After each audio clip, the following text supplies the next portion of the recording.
अस्सलामुअलैकुम, welcome to my channel. कैसे हैं आप लोग। आज की वीडियो में हम लेक्चर नंबर 22 करने जा रहे हैं लीनियर अलजेब्रा का, जिसका टॉपिक है लीनियरली इंडिपेंडेंट सेट्स। और इसमें हम जो नया टॉपिक सीखेंगे वो बेसिस का टॉपिक होगा। अच्छा, शुरू में ना आपको कुछ चीज़ें रिवाइज़ करवा दी हैं और लेक्चर ऑलरेडी बहुत लंबा है, तो मैं वो पुरानी चीज़ें यहाँ पर रिपीट नहीं करूँगी, क्योंकि अभी पिछले ही 1-2 लेक्चर्स में आपने चीज़ें पढ़ी हैं। ठीक है, तो ये खुद आपने एक दफ़ा ना ओवरव्यू कर लेना है, रिवाइज़ कर लेना आपने। लेक्चर 20 और 21 इन दोनों में जो आपने चीज़ें पढ़ी हैं ना, एक्सियम्स और जो हमारे वेक्टर स्पेसेस होती थी, सब स्पेसेस होती थी, वो सारी चीज़ें यहाँ पे उन्होंने आगे रिवाइज़ करवा दी हैं। कॉलम स्पेस, नल स्पेस, तो ये सारी चीज़ें आपने पहला पेज खुद देख लेना है। सेकंड में भी उन्होंने वैसे रिवीजन ही करवाई हुई है, लेकिन थोड़ा सा मैं आपको बता देती हूँ क्योंकि थोड़ा पुराना टॉपिक हो गया। हमने काफ़ी पहले पढ़ा था कि वेक्टर्स जो हैं वो लीनियरली इंडिपेंडेंट कब होते हैं और लीनियरली डिपेंडेंट कब होते हैं। तो वेक्टर्स एक वेक्टर स्पेस में अगर कुछ वेक्टर्स हैं, they are said to be linearly independent अगर जो है उसका ट्रिवियल सोल्यूशन एग्जिस्ट करता हो। ट्रिवियल सोल्यूशन का मतलब क्या है, अगर आप उसको लीनियर कॉम्बिनेशन में लिखें ना, C1 V1 plus C2 V2 plus C3 V3, और वो सब इक्वल टू ज़ीरो हों, और इसमें जो C1 की आप वैल्यू निकालो वो भी ज़ीरो आ जाए, C2 की वैल्यू निकालें वो भी ज़ीरो आ जाए, C3 की वैल्यू निकालें वो भी ज़ीरो आ जाए। यानी वेक्टर्स के साथ ये जो हमारे यहाँ पे बाहर स्केलर नंबर आ रहे होते हैं ना, ये सब के सब अगर ज़ीरो हों, यानी सबका सोल्यूशन ज़ीरो हो, तो फिर हम कहते हैं कि ट्रिवियल सोल्यूशन है। और इस सूरत में जो वेक्टर्स हैं they are called linearly independent. और अगर इनमें से किसी एक का आंसर ज़ीरो नहीं आता, कोई नॉन ज़ीरो आंसर आ जाता है, तो फिर वो नॉन ट्रिवियल सोल्यूशन होगा और वो फिर वेक्टर्स जो हैं वो लीनियरली डिपेंडेंट कहलाएंगे। ठीक है, एक तो ये केस हो गया। उसके बाद अगर आपके पास जो वेक्टर स्पेस है उसमें जो बहुत सारे वेक्टर्स पड़े हुए हैं, कोई एक ऐसा वेक्टर है जो कि ज़ीरो है, यानी उसमें सारे के सारे एलिमेंट ज़ीरो हैं, यानी एक सेट ऑफ वेक्टर्स आपको दे दिया उन्होंने, लेट से 1 2, एक हमें दे दिया है 0 0 और एक हमें दे दिया है 1 3। अब ये तीन वेक्टर्स में से एक ऐसा है जो कि पूरा ही ज़ीरो है, यानी ये नल वेक्टर है। तो ऐसे जो पूरा एक इनका सेट बनेगा ना, उससे भी हम कहेंगे कि तीनों वेक्टर्स क्या हैं, लीनियरली डिपेंडेंट हैं। अब तीसरी एक और चीज़ यहाँ पर पढ़ लेते हैं हम कि if n is greater than m। n is greater than m का क्या मतलब है कि अगर आपके पास m क्रॉस n का मैट्रिक्स है, ये नंबर ऑफ रोज़ हैं, ये नंबर ऑफ कॉलम्स हैं, तो अगर आप नंबर ऑफ कॉलम्स जो हैं वो नंबर ऑफ रोज़ से ज़्यादा हो जाएं, तो फिर हम कहते हैं कि मैट्रिक्स के अंदर जो कॉलम्स आ रहे हैं ना, वो एक दूसरे के हिसाब से लीनियरली डिपेंडेंट होंगे। देखिए, इसकी मैं एक एग्जांपल देती हूँ आपको। जैसे देखिए, हमारे पास एक मैट्रिक्स है जिसमें 1 2 3 4 5 6 इस तरह से हमारे पास 3 कॉलम्स हैं, तो इसको मैं पहला वेक्टर कह दूँ, ये दूसरा वेक्टर और ये तीसरा वेक्टर। इन जो मैट्रिक्स होता है उसमें कॉलम्स को हम अलग अलग वेक्टर कह सकते हैं ना, तो V1 V2 V3 है। अब देखें, हमारे पास वेक्टर्स 3 हैं और जो हर वेक्टर में एंट्रीज़ हैं वो 2 हैं। ठीक है, तो यानी जो एंट्रीज़ हैं वो कम है और नंबर ऑफ वेक्टर ज़्यादा है। तो जब आप इसमें से वैल्यूज़ निकालेंगे x1 x2 x3 की, तो एक ऐसा बीच में वेरिएबल होगा जो कि फ्री वेरिएबल होगा। ठीक है, ये फॉर एग्जांपल x1 का कॉलम है, ये x2 का कॉलम है, ये x3 का कॉलम है। इधर से आप x1 की वैल्यू निकाल लोगे फर्स्ट रो से, यहाँ से x2 की वैल्यू निकाल लोगे, तो x3 जो है वो आपको फिर फ्री रखना पड़ेगा ना। तो जब फ्री वेरिएबल होगा तो वहाँ पर ट्रिवियल सोल्यूशन तो नहीं हो सकता, तीनों जीरो तो नहीं हो सकते, तो हम कहेंगे वो नॉन ट्रिवियल सोल्यूशंस वहाँ पर एग्जिस्ट करते हैं। जब नॉन ट्रिवियल सोल्यूशंस होते थे तो हमारे वेक्टर्स लीनियरली डिपेंडेंट होते थे। These 3 vectors are linearly dependent. ठीक है, तो ये 3 पॉइंट्स आप लोगों ने याद रखने हैं, यही आगे चल के हमारे लीनियर इंडिपेंडेंस में काम आएंगे। सॉरी, एक और पॉइंट है, 4 पॉइंट्स हैं। चौथा पॉइंट क्या है कि a set of 2 non zero vectors is linearly dependent if and only if there are scalar multiples of each other. ये भी आपने पीछे पढ़ा हुआ है, जितने पॉइंट्स हम पढ़े हैं ये हम ऑलरेडी पीछे लीनियर इंडिपेंडेंट और वाले चैप्टर के अंदर ये करके आए हुए हैं। ठीक है, बस यहाँ रिविजन के लिए उन्होंने दे दिया। तो देखिए, अगर आपके पास एक वेक्टर है जैसे 1 2 और एक और वेक्टर है 2 4, तो देखिए अगर मैं इस वेक्टर को 2 से मल्टीप्लाई करूँ तो मेरे पास ये वेक्टर आ जाएगा ना, 2 1 2 2 2 4। तो they are the scalar multiples of each other, इसलिए ये वेक्टर्स लीनियरली डिपेंडेंट होंगे। नीचे इसी से रिलेटेड एक एग्जांपल आ गई। हमारे पास 3 वेक्टर्स हैं V1 V2 V3। आपने चेक करना है कि दे आर इंडिपेंडेंट और डिपेंडेंट। तो आप क्या करेंगे, आप सबसे पहले क्या इसका ना फाइंड कर लेंगे लीनियर कॉम्बिनेशन, यानी C1 V1 C2 V2 और C3 V3 is equal to 0 करके C1 as it is V1 की value plus C2 as it is V2 की value plus C3 as it is V3 की value. सामने 0 है, अब C1 को अंदर मल्टीप्लाई कर दें, C2 को भी और C3 को भी, फिर तीनों को ऐड कर दें तो ये फॉर्म बन जाएगी। पहला पहले के इक्वल रख लें, दूसरा दूसरे के, तीसरा तीसरे के, तो हमारे पास 3 इक्वेशंस बन जाती हैं। अब यहाँ से इसको सॉल्व करने के आगे बहुत सारे तरीके हैं C1 C2 फाइंड करने के, आपने पीछे पढ़े हुए हैं। चाहे तो आप इनको साइमल्टेनियसली सॉल्व कर लें कि एक में से C1 की वैल्यू निकाल के दूसरे में पुट कर लो, C2 निकाल लो, या फिर आप इसको मैट्रिक्स फॉर्म में लिख लें। मैट्रिक्स फॉर्म में लिखने के बाद उसको आप एचलॉन में या रिड्यूस्ड एचलॉन में कन्वर्ट कर लें, फिर आप देख लें। या तीसरा तरीका ये होता है कि आप डिटर्मिनेंट ले लें। अगर डिटर्मिनेंट हमारा इक्वल टू 0 आ जाता है तो फिर हम कहते हैं कि इसके नॉन ट्रिवियल सॉल्यूशंस हैं, और अगर डिटर्मिनेंट इक्वल टू 0 नहीं आता तो फिर ट्रिवियल सॉल्यूशंस हैं। ठीक है, तो 2-3 मेथड्स मैंने आपको बता दिए, आपको जो ईजी लगे आप कर लें। मैं आपको डिटर्मिनेंट वाला करवा देती हूँ कि हम इसको मैट्रिक्स फॉर्म में लिख लेते हैं। C1 के कोएफिशिएंट्स आ जाएंगे पहले -2 1 1, फिर C2 के कोएफिशिएंट्स आ जाएंगे 2 1 -2 और C3 के 0 0 1। ठीक है, अब इसको आप रिड्यूस एचलॉन में कर लेंगे ना तो भी आपके पास C1 C2 C3 की वैल्यूज़ आ जाएंगी। पहले इसका ऑगमेंटेड मैट्रिक्स लिख के यहाँ 0 0 0 और फिर उसको रिड्यूस्ड एचलॉन में कन्वर्ट कर लें। ठीक है, दूसरा तरीका ये है कि आप इसको एक्सपैंड कर लें और इसका डिटर्मिनेंट फाइंड कर लें। तो एक्सपैंड करना ईजी रहेगा थर्ड कॉलम से, क्योंकि इसमें ऑलरेडी 2 0 हैं, तो मैं इसको एक्सपैंड कर रही हूँ बाय C3। 0 हो जाएगी पहली वैल्यू तो पूरी, ठीक है, प्लस दूसरी के अंदर भी जो कुछ भी होगा वो भी 0 हो जाएगा। तो हम सिर्फ तीसरी लिख लेते हैं, यहाँ पर 1 है और 1 के साथ हम ये 1 वाली रो और 1 वाला कॉलम छोड़ दें तो हमारे पास आता है -2 2 1 1। और इनके साथ बाहर साइंस कौन से आएंगे, ये पॉजिटिव होता है, ये नेगेटिव होता है, ये पॉजिटिव होता है। तो इसके नीचे वाला नेगेटिव होगा, उससे नीचे वाला फिर पॉजिटिव होगा, यानी ये पॉजिटिव है और 0 के साथ नेगेटिव आना था, लेकिन ये 0 के साथ आप जो मर्जी लगा लें कोई फ़र्क नहीं पड़ता, और 1 फिर पॉजिटिव ही आएगा। ठीक है, तो 0 वाली तो छोड़ दें, ये आ गया 1, इनको मल्टीप्लाई करें तो -2 तो ये आ जाएगा -4। 0 तो नहीं आया, इसका मतलब है कि इसके जो सॉल्यूशंस हैं वो ट्रिवियल होंगे या नॉन ट्रिवियल होंगे। ट्रिवियल तब होते हैं जब सारे वेक्टर्स का आंसर 0 हो, और वो तभी आता है जब हमारा डिटर्मिनेंट नॉन 0 आता है। ये पीछे हमने एक चीज़ पढ़ी थी मिड टर्म वाले लेक्चर्स में कि जब आपके किसी मैट्रिक्स का डिटर्मिनेंट 0 आ जाता है तो फिर हमारे नॉन ट्रिवियल सॉल्यूशंस एग्जिस्ट करते हैं, और अगर डिटर्मिनेंट का आंसर इक्वल टू 0 नहीं आता तो फिर ट्रिवियल सॉल्यूशन एग्जिस्ट करेगा। और अगर ट्रिवियल सॉल्यूशन एग्जिस्ट करेगा तो अभी हमने पढ़ा है कि अगर ट्रिवियल सॉल्यूशन होता है तो लीनियरली इंडिपेंडेंट वेक्टर्स होते हैं। ठीक है, so these 3 vectors are linearly independent. Next हमारे पास मजीद लीनियरली इंडिपेंडेंस की कुछ एग्जांपल्स हैं, तो मैं ज़रा ओवरव्यू दे देती हूँ आपको। एक वेक्टर v1 दिया हुआ है, वेक्टर v2 दिया हुआ है, वेक्टर v3 दिया हुआ है, और आपको set of vectors v1 v2 v3 आपने बताना है कि लीनियरली डिपेंडेंट है या इंडिपेंडेंट है। अब इसको भी इसी तरह से आपने कर लेना है। आप इसको पहले लीनियर कॉम्बिनेशन बना लें, c1 v1 plus c2 v2 plus c3 v3, और इक्वल टू 0 रख के फिर C1 as it is V1 की value, C2 as it is V2 की वैल्यू। ऐसे शॉर्ट मेथड पता है क्या होता है, आप लीनियर कॉम्बिनेशन बनाए बगैर भी मैट्रिक्स बना सकते हो। जैसे पीछे अभी हमने किया ना, हमने लीनियर कॉम्बिनेशन बना के जो मैट्रिक्स बनाया था वो सेम ही चीज़ बनी है। V1 वाला जो वेक्टर था -2 1 1 वो पहले कॉलम में आ गया, 2 1 -2 दूसरे कॉलम में आ गया, और ये वाला तीसरे में आ गया। ठीक है, तो अगर ये MCQ वगैरह में आता है तो आप ये चीज़ स्किप कर सकते हो, शुरू वाली ये बनाना ज़रूरी नहीं है। वैसे हम ये बनाते होते हैं, तरीका यही है कि पहले बनाते हैं इक्वेशन से फिर बनता है मैट्रिक्स, लेकिन हम लोग डायरेक्ट वेक्टर्स को भी यूज़ करके बना सकते हैं, कोई मसला नहीं है। तो इधर भी हम बजाय इसके कि इस पर टाइम ज़ाया करें, मैं आपको डायरेक्ट करवा देती हूँ। 2 - 1 0 3 आपका इस तरह से पहला कॉलम हो जाएगा, 1 2 5 -1 दूसरा कॉलम हो जाएगा, और 7 - 1 5 8 ये तीसरा कॉलम हो जाएगा। अब इसको उसी तरीके से आप कर लें, रिड्यूस्ड एचलॉन में कर लें, या फिर आप इसका डिटर्मिनेंट निकाल लें, फिर आपके पास पता चल जाएगा आपको कि इसके सोल्यूशन कौन से एग्जिस्ट करते हैं। ठीक है, अगर तो सिर्फ डिपेंडेंसी बतानी है ना तो आप डिटर्मिनेंट वाले मेथड से बता सकते हो, लेकिन अगर वो कहते हैं कि आपने वैल्यूज़ भी फाइंड करनी है C1 C2 और C3 की, फिर आप इसको एचलॉन या रिड्यूस्ड एचलॉन में करना पड़ेगा। वहाँ से इक्वेशंस बना के आप C1 C2 C3 की वैल्यूज़ निकालेंगे। इन्होंने इसकी वैल्यूज़ निकाल के दिखा दी हैं। C1 की वैल्यू 3 आई हुई है, C2 की वैल्यू यहाँ पर 1 आई हुई है, और C3 की -1 आई हुई है, जो कि इधर पुट करके उन्होंने V1 V2 V3 के साथ आपको एक इक्वेशन बना के दे दी है। ठीक है, तो वैल्यूज़ आप इसको एचलॉन या रिड्यूस्ड एचलॉन में कन्वर्ट करके फाइंड कर सकते हैं। मल्टीपल टाइम्स हम ये चीज़ कर चुके हैं ऑलरेडी।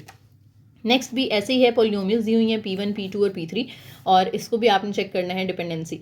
तो सेम वही मेथड जो भी ऊपर हमने किया है कि आप इसका पहले मैट्रिक्स फॉर्म में कन्वर्ट कर लें, फिर उसको रिड्यूस्ड एचलॉन में करके वहाँ से P1 P2 P3 के साथ जो C1 C2 C3 है उनकी वैल्यूज़ यहाँ पे आपने पुट कर देनी है फाइंड करके, जो कि 3 - 1 2 आ रहे हैं। ठीक हो गया। अच्छा, यहाँ पे उन्होंने बता भी दिया आगे कि एचलॉन या रिड्यूस्ड एचलॉन यूज़ करते हुए भी आप चेक कर सकते हैं कि लीनियरली डिपेंडेंट हैं या इंडिपेंडेंट हैं। नेक्स्ट हमारे पास एक और थ्योरम है, ये भी ऑलरेडी हम पीछे पढ़ चुके हैं कि अगर आपके पास लेट्स से V1 से Vn तक कोई Vp तक कोई वेक्टर्स हैं और बीच में आप कोई एक वेक्टर ले लेते हो लेट्स से Vj, तो Vj को आप उससे पीछे वाले सारे प्रीसीडिंग वेक्टर्स के लीनियर कॉम्बिनेशन के तौर पे लिख सकते हैं। तो फिर ये वेक्टर्स क्या कहलाते हैं, लीनियरली डिपेंडेंट वेक्टर्स कहलाते हैं। ठीक है, लेकिन कंडीशन क्या है कि जिसमें जो फर्स्ट वेक्टर है V1 it should not be equal to 0। इसी से रिलेटेड आगे एग्जांपल आ गई है, P1 की वैल्यू दी हुई है 1, P2t की वैल्यू दी हुई है t और P3t की वैल्यू दी हुई है 4 - t। तो अगर आप P3 को as a linear combination of P1 P2 लिख सकते हैं तो हम कहेंगे कि these 3 vectors are linearly dependent. ठीक है, अब देखें यहाँ पर अगर मैं P3t की वैल्यू लूँ, P3t किसके इक्वल है, 4 - t के इक्वल है ना, तो इसमें से 4 के साथ कुछ मल्टीप्लाई नहीं हो रहा, तो मैं कह सकती हूँ कि 4 के साथ 1 मल्टीप्लाई हो रहा है, माइनस जो t है वो एज इट इज़। अब ये 4 तो एज इट इज़, 1 किसकी वैल्यू थी, 1 इक्वल था P1t के ना, तो 1 की जगह पे आप P1t पुट कर दें, माइनस t किसकी वैल्यू है, t है जी P2 की वैल्यू, तो इसकी जगह पे आप P2t पुट कर दें। तो देखें P3 को मैंने as a linear combination of P1 and P2 लिख लिया है, 4P1t माइनस P2t।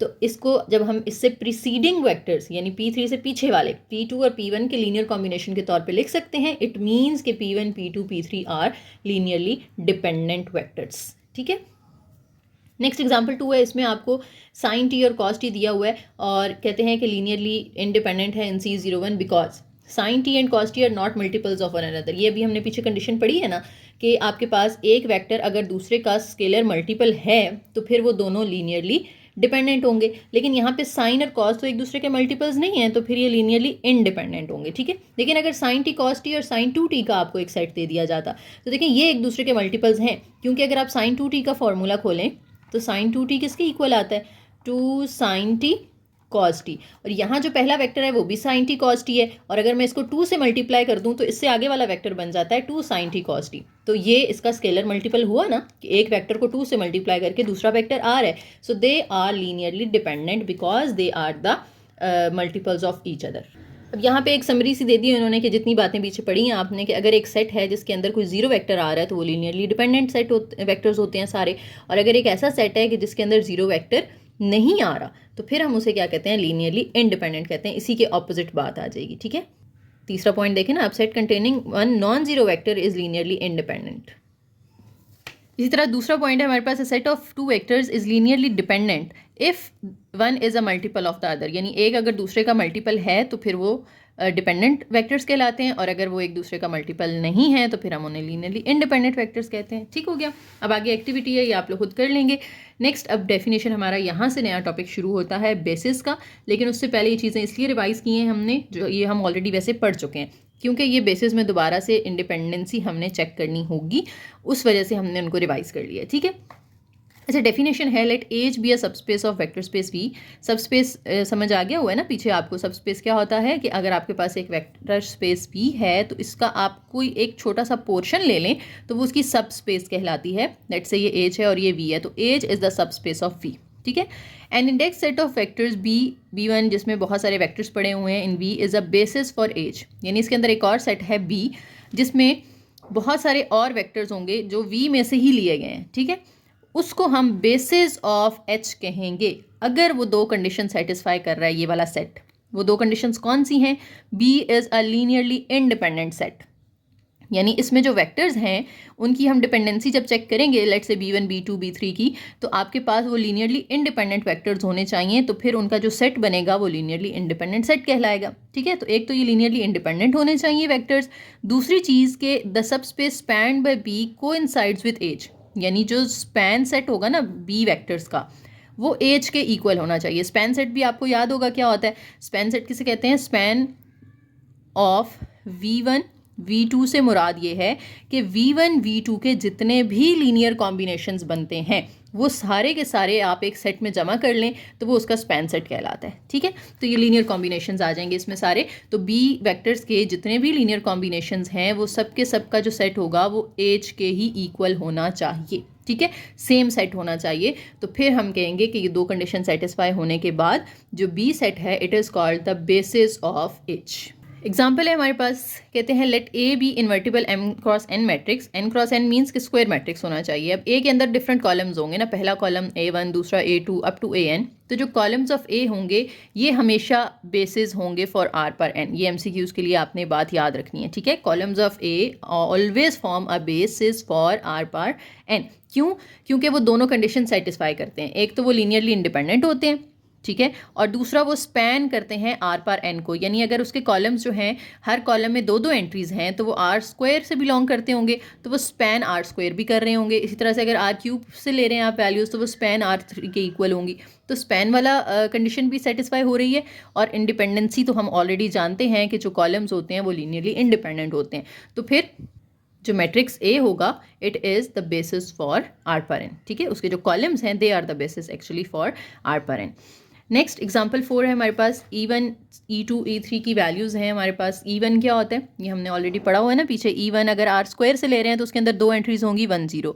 E2 अगर आर स्क्वायर से ले रहे हैं तो 0 1, यानी जो E1 है तो पहला एलिमेंट 1 बाकी 0 होंगे। E2 में दूसरा एलिमेंट 1 होता है। इस तरह से अगर 3 डायमेंशनल स्पेस के अंदर आप ले रहे हैं तो वो 1 0 0, यानी पहला 0 होगा, सॉरी पहला 1 होगा बाकी दोनों 0 होंगे। E2 से ले रहे हैं तो वो 0 1 0, यानी दूसरे नंबर वाला 1 होगा। इस तरह से E3 क्या होगा कि तीसरे नंबर वाला एलिमेंट 1 होगा। इस तरह से E1 जो है अगर n डायमेंशनल है, n डायमेंशनल का मतलब है हमें नहीं पता वो 2 में से है 3 में है या उसमें 4 एंट्रीज़ हैं या 5 एंट्रीज़ हैं। बस E1 में पहली एंट्री 1, बाकी सारी जितनी भी हैं सब 0 होंगी। E2 में दूसरी एंट्री 1 और बाकी सब की सब 0 होंगी। और En में लास्ट वाली एंट्री 1 और बाकी ऊपर वाली सारी 0 होंगी। तो इसे कहते हैं स्टैंडर्ड बेसिस। ये भी MCQ के लिए आपने याद रखना है कि जो आइडेंटिटी मैट्रिक्स होता है ना कि जिसमें इस तरह से 1 0 0 0 1 0 0 0 1, देखें इसके कॉलम्स जो हैं यही है ना, ये E1 है, ये E2 है, ये E3 है। अगर 4x4 का होगा तो उसमें E4 होगा। तो ये सारों का जो एक सेट बनता है उसको हम आइडेंटिटी मैट्रिक्स कहते हैं। तो identity matrix is called the standard basis for R पार एन। नेक्स्ट एग्जाम्पल नंबर 5 है। 3 वेक्टर्स गिवन है V1 V2 V3। आपने बताना है कि V1 V2 V3 जो है वो बेसिस ऑफ R3 है या नहीं है। ठीक है, तो पहले हम इनकी लीनियरली डिपेंडेंट चेक करते हैं कि डिपेंडेंट हैं या इंडिपेंडेंट है। उसके लिए हम क्या करेंगे, इनको मैट्रिक्स फॉर्म में लिख लेते हैं। मैट्रिक्स फॉर्म में इस तरह से इकट्ठा करके लिख लें 3 0 -6 -4 1 7 -2 1 5। अब इसको आप देखें डिटर्मिनेंट लेके कि आपका आंसर क्या आता है। अगर इसका आंसर हमारा 0 आ गया तो फिर हम कहेंगे कि नॉन ट्रिवियल सॉल्यूशंस हैं, लेकिन अगर 0 नहीं आता तो फिर ट्रिवियल सॉल्यूशन है। तो हमने इसका जब डिटर्मिनेंट लिया तो वो आ गया 6, 0 तो नहीं आया। इसका मतलब है कि ये इसके ट्रिवियल सॉल्यूशन एग्जिस्ट करेंगे। और जब ट्रिवियल सॉल्यूशन एग्जिस्ट करते हैं तो हमारा जो सेट होता है वो क्या होता है, लीनियरली इंडिपेंडेंट होता है। सो ए इज़ लीनियरली इंडिपेंडेंट। पहली कंडीशन तो सेटिस्फाई हो गई। और दूसरी हमें ऑलरेडी पता है कि जो मैट्रिक्स होता है उसके जो कॉलम्स होते हैं दे स्पैन आर क्यूब, क्योंकि ये 3 एंट्रीज़ है ना, तो स्पैन वाली कंडीशन भी सेटिस्फाई हो रही है और ये इंडिपेंडेंसी वाली कंडीशन भी सेटिस्फाई हो रही है। जब दोनों चीज़ें सेटिस्फाई हो रही हैं इट मीन्स कि इनका जो सेट है it is a basis for R3। Next example 6 है। S एक सेट दिया हुआ है जिसमें 1 T T square T cube T4 T5 up to Tn है। आपने बताना है कि जो S है it is a basis for Pn, polynomials का एक सेट है। This basis is called the standard basis for Pn। जैसे हमने पीछे पढ़ा ना E1 E2 E3 का जो सेट होता है वो स्टैंडर्ड बेसिस फॉर R3 होता है। ठीक है, इसी तरीके से जो ऐसा सेट है जिसमें पोलिनोमियल की तरह यानी इनकी डिग्री बढ़ती जा रही है, पहले में T की डिग्री 0 है, फिर 1 है, फिर 2 है, फिर 3 है, फिर 4, इस तरह अप टू n जाएगी, इससे हम कहते हैं स्टैंडर्ड बेसिस फॉर Pn। ठीक है, ये MCQs के लिए चीज़ें आप लोगों ने माइंड में रखनी है। अच्छा, इसी बात को अगर हम प्रूव करना चाह रहे हैं तो हम पहले चेक करते हैं कि लीनियरली इंडिपेंडेंट सेट है या नहीं है। तो अगर ये पोलिनोमियल्स का सेट है तो पोलिनोमियल्स इसी तरह लिखी जाती है ना कि C01 + C1T + C2T square C3T cube के डिग्री एक एक करके बढ़ती जाती है और हर वेरिएबल के साथ बाहर कोई ना कोई कांस्टेंट होता है, स्केलर होता है, उसका coefficient C0 C1 C2 up to Cn, और ये इक्वल टू 0 होगा अगर हम इसको लीनियर कॉम्बिनेशन उस फॉर्म में बनाएं तो। ठीक है, अब ये 0 तभी हो सकता है अगर C0 भी 0 हो, C1 भी 0 हो, C2 भी 0 हो, C3 भी 0 हो। तो सारे जब कोएफिशिएंट 0 होंगे तो वो सारे टीक्स को भी 0 कर देंगे और सारे ऐड होके आंसर 0 आएगा। ठीक है, तो 0 सिर्फ आंसर तभी आ सकता है C2 C0 C1 C2 up to Cn सब के सब किसके इक्वल हों, 0 के इक्वल हों। और सब के सब अगर 0 होते हैं तो फिर ये हमारा ट्रिवियल सोल्यूशन होता है, और अगर ट्रिवियल सोल्यूशन होता है तो लीनियरली इंडिपेंडेंट सेट्स होते हैं। तो इंडिपेंडेंसी यहाँ पे प्रूव हो गई, इसका मतलब है कि ये हमारी बेसिस बनेगी। ठीक है, नेक्स्ट एग्जाम्पल 7 है। Check whether the set of vectors is a basis for R cube. तो सेम उसी तरीके से चेक करना है अभी जो मैंने पीछे बताया आपको कि आपने वेक्टर फॉर्म बना लेनी है इसकी 2 -3 1 4 1 1 और 0 -7 1। अब इसका आपने लेना है डिटर्मिनेंट। डिटर्मिनेंट लेकर देखें कि आपका आंसर क्या आता है। इसका जो डिटर्मिनेंट होगा ना वो हमारे पास आएगा 0। जब आप इसका डिटर्मिनेंट लेंगे ना, इस तरह से लेट से इसको आप ए का नाम दे दें, तो इसका जो डिटर्मिनेंट आएगा वो 0 आ जाएगा। और जब डिटर्मिनेंट 0 होता है तो हमारे नॉन ट्रिवियल सोल्यूशन एग्जिस्ट करते हैं, और जब नॉन ट्रिवियल सोल्यूशन एग्जिस्ट करते हैं तो वेक्टर्स लीनियरली डिपेंडेंट होते हैं। जब वेक्टर्स लीनियरली डिपेंडेंट होते हैं तो फिर हमारी फर्स्ट कंडीशन तो बेसिस की सेटिस्फाई नहीं हो रही। फर्स्ट कंडीशन क्या थी कि लीनियरली इंडिपेंडेंट होने चाहिए, ट्रिवियल सोल्यूशन होगा तो इंडिपेंडेंट होंगे, लेकिन यहाँ नॉन ट्रिवियल है तो वो तो डिपेंडेंट सेट्स होते हैं। अब डिपेंडेंट सेट्स के अंदर हम बेसिस को फिर डिफाइन नहीं कर सकते, तो हम कहेंगे जो इनका वेक्टर्स का सेट है, it is not the basis of R cube. Next example number 8 है हमारे पास। इसमें हमें सेट ऑफ वेक्टर्स दे दिया जिसमें इस तरह की पोलिनोमियल्स दी हुई हैं 3। आपने चेक करना है कि बेसिस फॉर P2 बनाते हैं या नहीं बनाते हैं, ठीक है। तो सबसे पहले हम इसकी डिपेंडेंसी चेक कर लेते हैं कि लीनियरली डिपेंडेंट है या इंडिपेंडेंट है। तो उसके लिए हमें इसे मैट्रिक्स फॉर्म में लिखना पड़ेगा। इसके कोएफिशिएंट्स है -4, 1, 3, ये हम लिख लेते हैं। फिर 6, 5, 2 ये लिख लेते हैं, और फिर 8, 4, 1 ये लिख लेते हैं। अब इनका आप ले लें डिटर्मिनेंट। जब आप इन सब का डिटर्मिनेंट लेंगे ना तो हमारा आंसर आएगा -26। अब -26 आया, 0 तो नहीं आया। तो जब 0 ना आए तो हमारे सोल्यूशन क्या होते हैं, ट्रिवियल सोल्यूशन होते हैं। और अगर सोल्यूशन ट्रिवियल है तो ये लीनियरली इंडिपेंडेंट होगा। और फर्स्ट कंडीशन हमारी यही होती है ना बेसिस की, कि लीनियरली इंडिपेंडेंट सेट्स होने चाहिए। तो ये तीनों जो कॉलम्स हैं दे आर लीनियरली इंडिपेंडेंट। सो पहली कंडीशन तो सेटिस्फाई हो गई। अब हमने चेक करना है कि स्पैन वाली कंडीशन सेटिस्फाई हो रही है या नहीं हो रही है। अब स्पैन सेट में क्या होता है, सारे लीनियर कॉम्बिनेशंस होते हैं ना, तो आप लीनियर कॉम्बिनेशन बना लें P1 P2 P3 का, C1 P1 plus C2 P2 plus C3 P3 is equal to 0। अब हमने ऊपर देखा है कि इसके ट्रिवियल सोल्यूशन है ना। अब ये चीज़ हमने यहाँ पे देखी है कि डिटर्मिनेंट नॉन जीरो आ रहा है तो ट्रिवियल सोल्यूशन एग्जिस्ट करते हैं। ट्रिवियल सोल्यूशन क्या होता है, ट्रिवियल में C1 भी 0 होता है, C2 भी 0 होता है, C3 भी 0 होता है। जब आप इन तीनों को 0 पुट करेंगे तो ये साइड 0 बन जाएगी, सामने भी 0 आ रहा है तो 0 इज इक्वल टू 0 आ गया। इसका मतलब है कि यहाँ पे सिस्टम कंसिस्टेंट है, और हम कहेंगे जो हमारा ये सेट S है इट स्पैन्स P2। तो स्पैन वाली कंडीशन भी सेटिस्फाई हो गई, इंडिपेंडेंसी भी सेटिस्फाई हो गई। जब दोनों सेटिस्फाई हो गई हैं इट मीन्स कि ये बेसिस बना रहा है P2 की। S is the basis for P2। हमारे पास एग्जांपल नंबर 9 है। इसमें सेट ऑफ 4 मैट्रिसेस दिया हुआ है। इसमें जो वेक्टर्स हैं वो मैट्रिक्स फॉर्म के अंदर हैं, ठीक है, और 2 by 2 के मैट्रिसेस हैं सारे। आपने बताना है कि it a basis for vector space V और नॉट। सबसे पहले इसकी डिपेंडेंसी चेक करनी होगी ना हमें। तो डिपेंडेंसी, अब वेक्टर्स थे तो उनको तो हम मैट्रिक्स फॉर्म में लिख लेते थे, इसको हम मैट्रिक्स फॉर्म में तो नहीं लिख सकते क्योंकि ये ऑलरेडी ही मैट्रिक्स है, तो हम 4 को मिला के तो मैट्रिक्स नहीं बना सकते। तो इसे डायरेक्ट हम लिखेंगे लीनियर कॉम्बिनेशन की फॉर्म में। यानी आपने C1 V1 plus C2 V2 plus C3 V3 plus C4 V4 इस तरह का आपने बना लेना एक linear combination. C1 as it is और V1 की जगह पहला मैट्रिक्स आ जाएगा, C2 as it is, V2 की जगह ये दूसरा मैट्रिक्स आ जाएगा, फिर V3 की जगह तीसरा और V4 की जगह चौथा मैट्रिक्स आ जाएगा। और इक्वल टू, क्योंकि ये 0 है तो इधर आपने क्योंकि मैट्रिक्स बना लिए हैं तो सामने भी आपने 0 मैट्रिक्स या नल मैट्रिक्स जिसे हम कहते हैं 2 by 2 का बना लेना है, क्योंकि ये सब 2 by 2 के मैट्रिसेस हैं, ऊपर भी बताया हुआ इन्होंने हमें। अब इसको सॉल्व करें, C1 को अंदर मल्टीप्लाई कर दें सबके साथ तो यहाँ C1 आ जाएगा, बाकी सब तो 0 हैं। C2 को अंदर मल्टीप्लाई करें तो यहाँ C2 है, बाकी सब 0 रहेंगे। यहाँ C3 आ जाएगा और यहाँ पे C4। फिर चारों को ऐड कर दें, पहली वैल्यू ऐड करेंगे C1 0 0 0 तो ऐड करके C1 आ जाएगा। फिर 0 प्लस C2 प्लस 0 प्लस 0 तो ऊपर C2 आ जाएगा। इस तरह से तीसरी और चौथी वैल्यूज ऐड करके C3 C4 आ जाएगा। इक्वल के सामने 0 0 0 है। अब C1 इक्वल टू 0, दोनों जब इक्वल होते हैं मैट्रिसेस तो पहली वैल्यू पहले की इक्वल होती है ना, तो C1 0 आ गया, C2 भी 0, C3 भी 0 और C4 भी 0। तो जब सारे 0 आ गए हैं तो इसका मतलब है कि यहाँ पे ट्रिवियल सोल्यूशन एग्जिस्ट कर रहा है। अगर ये ट्रिवियल सोल्यूशन है तो फिर लीनियरली इंडिपेंडेंट सेट होगा। पहली कंडीशन सेटिस्फाई हो गई हमारी। इसी तरह से आप स्पैन भी चेक कर सकते हैं कि स्पैन कर रहा है या नहीं कर रहा है, स्पैन सेट बनता है या नहीं। तो आप वही उसी तरह से लीनियर कॉम्बिनेशंस बना के आप देखेंगे कि C1 C2 C3 C4 की वैल्यूज़ एग्जिस्ट करती हैं। कोई भी इनमें से ऐसा नहीं है कि जिसकी आप वैल्यू फाइंड ना कर सकें। इनकंसिस्टेंट नहीं है ये सिस्टम, ठीक है। तो जब ये कंसिस्टेंट है तो इट मीन्स कि it span space V, vector space हमारी जो V है। नेक्स्ट अगली फिर इसी तरह की एक एग्जांपल है कि 4 वेक्टर्स आपको मैट्रिक्स फॉर्म में दे दिए गए हैं और आपने उसी तरह से चेक करना है कि बेसिस है या नहीं। तो सेम यही मेथड जो हमने अभी किया है आप लोगों ने ट्राई कर लेना है। इन्होंने वैसे डिफरेंट मेथड किया हुआ, लेकिन आपको मैंने जो करवाया आपने वही करना है, ठीक है। नेक्स्ट हमारे पास एग्जाम्पल नंबर 11 है जी। V1 V2 V3 3 वेक्टर्स दिए हुए हैं और एक एज सेट दिया हुआ है जो कि इक्वल है span of V1 V2 V3 के। नोट दैट कि जो V3 है वो equal to 5V1 plus 3V2 है। गौर करें कि V3 को आप as a linear combination of V1 and V2 लिख सकते हैं, ठीक है। अच्छा, और एक और चीज़ हमने प्रूव करनी है कि span of V1 V2 V3 is equal to span of V1 V2। अगर 3 वेक्टर्स का स्पैन सेट है और इधर 2 वेक्टर्स का स्पैन सेट है और ये बोथ आर सेम, ये आपने प्रूव करना है और फिर फाइंड करनी है बेसिस भी।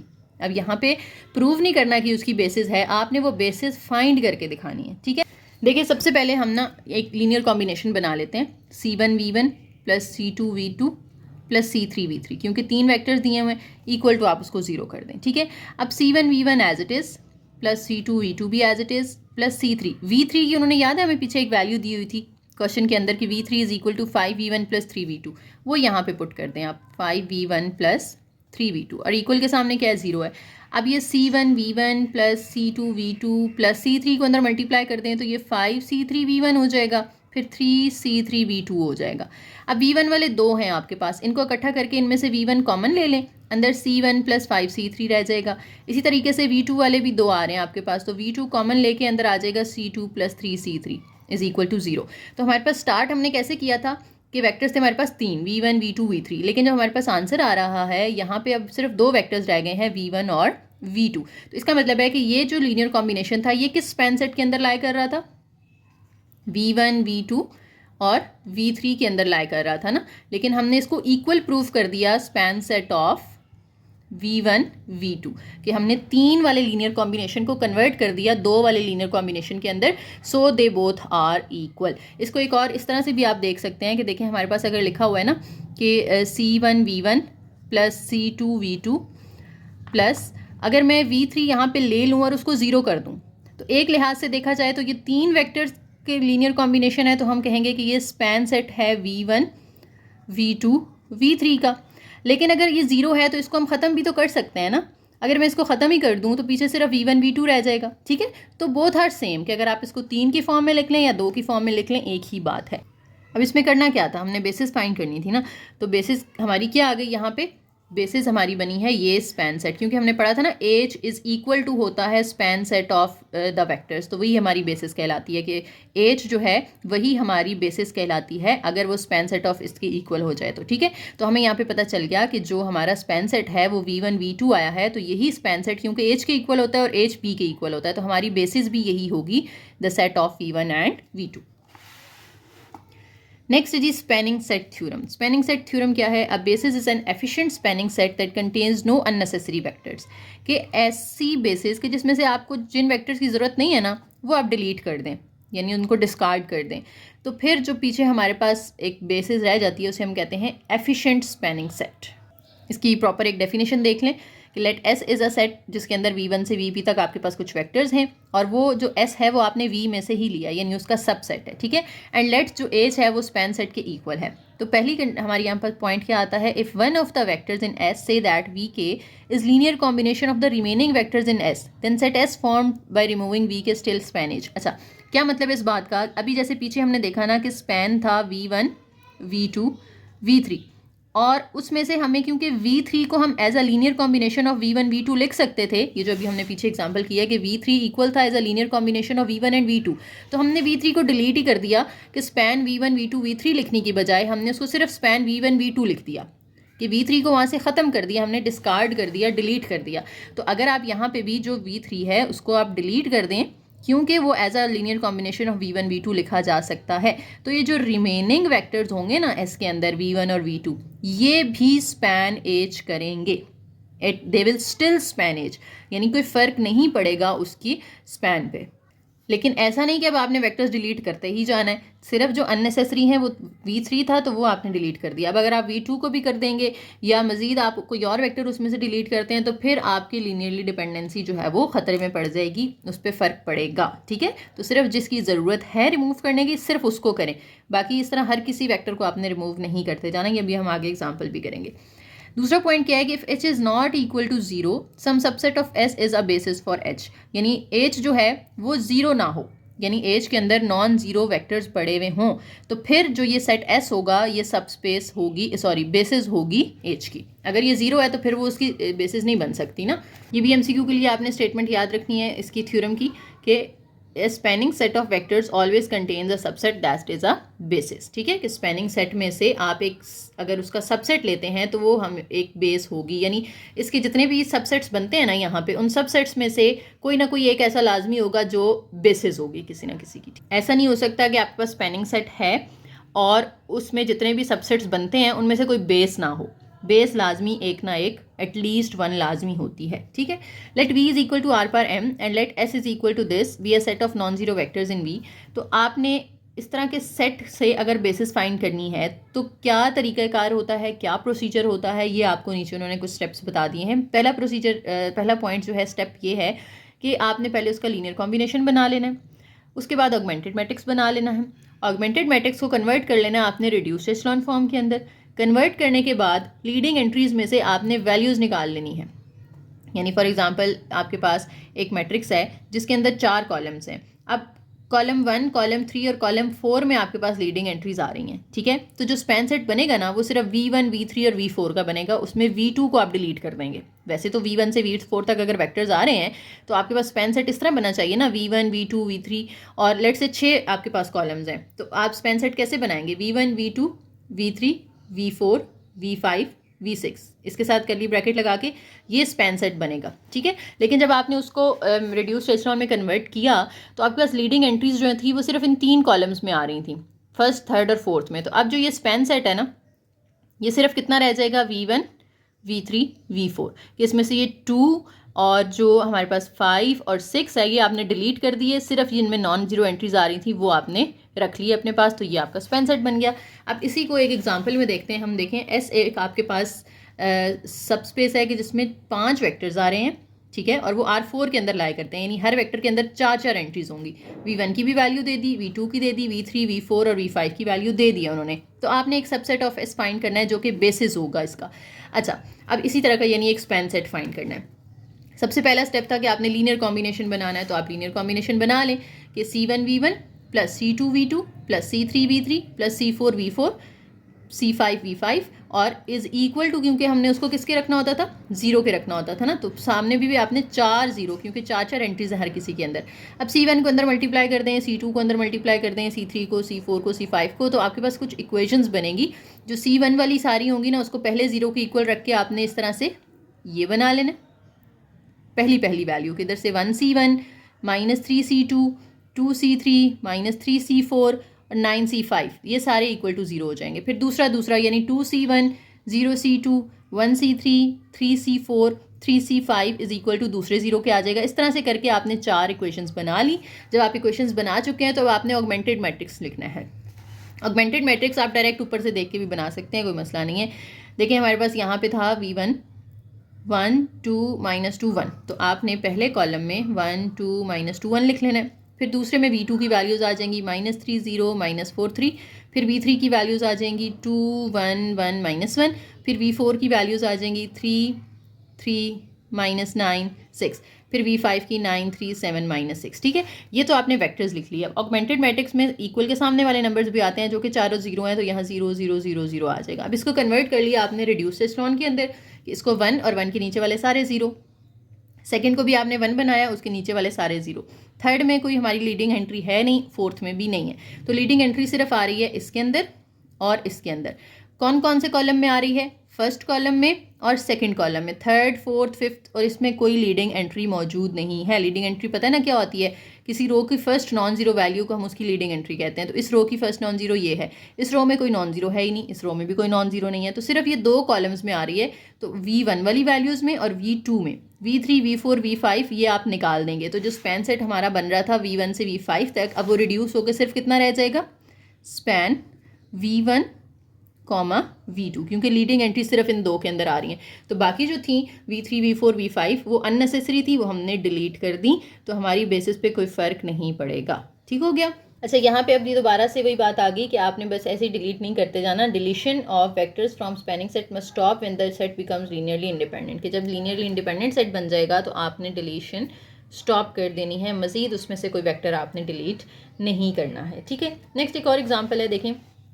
कहते हैं आपके पास पहले 2 वेक्टर्स हैं जो कि लीनियरली इंडिपेंडेंट हैं, लेकिन वो स्पैन R3 नहीं कर रहे। ठीक है, अब ये स्पैन कर रहे हैं नहीं, वो आप लोग देख लीजिएगा, मैं दोबारा डिटेल में वो चीज़ें डिस्कस नहीं करूँगी यहाँ पर। नेक्स्ट यहाँ पे 3 वेक्टर्स आ गए हैं, एक वेक्टर उन्होंने ऐड कर दिया है। ठीक है, अब यहाँ पे 3 वेक्टर्स आ गए हैं, इसमें देखें हर 3 वेक्टर्स हैं, हर किसी में एंट्रीज भी 3 हैं, ये लीनियरली इंडिपेंडेंट भी है और ये स्पैन R3 भी कर रहा है, तो ये बेसिस बनेगा। ठीक है, दोनों कंडीशन सेटिस्फाई हो रही हैं। इसमें क्या है, स्पैन तो कर रहा है लेकिन लीनियरली इंडिपेंडेंट नहीं है, वो डिपेंडेंट हो गया है, तो ये बेसिस नहीं बनेगा, ये भी बेसिस नहीं बनेगा। ठीक है, तो देखें ये 4 थे, 4 में से अगर एक वेक्टर डिलीट कर दिया तो 3 रह गए, तो वो बेसिस बन रही है। 3 में से मजीद एक और डिलीट कर दिया है तो अब वो बेसिस नहीं रही। ठीक है, तो इस तरह से डिलीशन करने से फ़र्क पड़ता है लीनियरली इंडिपेंडेंसी पे। लेकिन जो बिल्कुल अननेसेसरी हो ना, यानी जिसको आप लीनियर कॉम्बिनेशन ऑफ अदर्स के तौर पे लिख सकते हैं, उनको डिलीट करने से कोई फ़र्क नहीं पड़ता है। लेकिन अगर आप फर्दर श्रिंकिंग करते जाएंगे तो वो आपकी स्पैनिंग प्रॉपर्टी को डिस्ट्रॉय कर देगा। नेक्स्ट हमारे पास example number 14, last example of the lecture. v1 v2 आपको दो वेक्टर्स दिए हैं, एक एच आपको सेट दिया हुआ है जिसमें एस एस 0 है और ये एस जो है वो आर के अंदर लाई कर रहा है।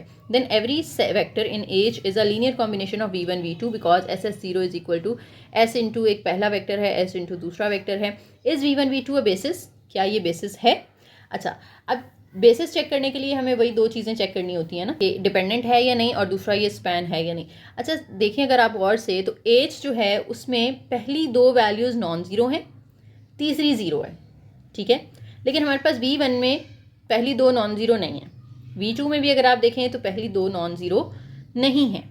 तो वेक्टर v1 और v2 दोनों एच के अंदर तो लाई नहीं कर रहे, फिर इनका पैटर्न ही डिफरेंट है, एच का पैटर्न कुछ और है, इन दोनों का पैटर्न कुछ और है। सो v1 v2 do not lie in H, ठीक है, या आर नॉट इन एच। अगर वो एच के अंदर नहीं है तो फिर वो उसकी बेसिस कैसे हो सकते हैं? हमने अभी पीछे पढ़ा था कि बेसिस के लिए उसको उसके अंदर लाई करना चाहिए, यानी उसका सबसेट होना चाहिए, तभी वो उसकी बेसिस बन सकता है ना। तो उसके अगर अंदर लाई ही नहीं कर रहा, उसका पैटर्न ही डिफरेंट हो गया है, तो फिर हम उसकी डिपेंडेंसी वगैरह हम चेक नहीं करेंगे आगे जाके।